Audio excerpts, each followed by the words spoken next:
เขาไปแล้วซิมพูละแก้วเลยใช่ชิมผู้ละเกียร์อ่อนนี่นอนที่เนี่ยก็ได้นะไม่ใช่กันอ่อนนี่หัวหน้าการมาเลี้ยง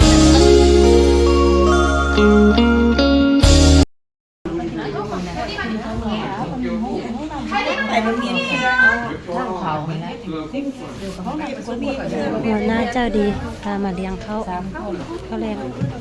อาหารเกาหลี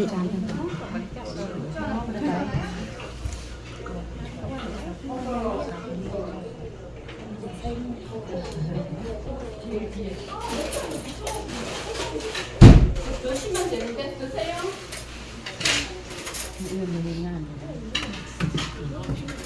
คนที่ทำแล้วจะงง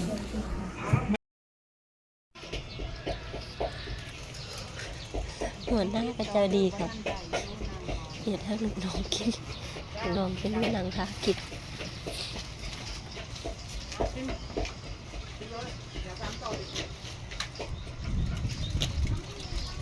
ลวกเสร็จกับน้ำเส้นขนมจีน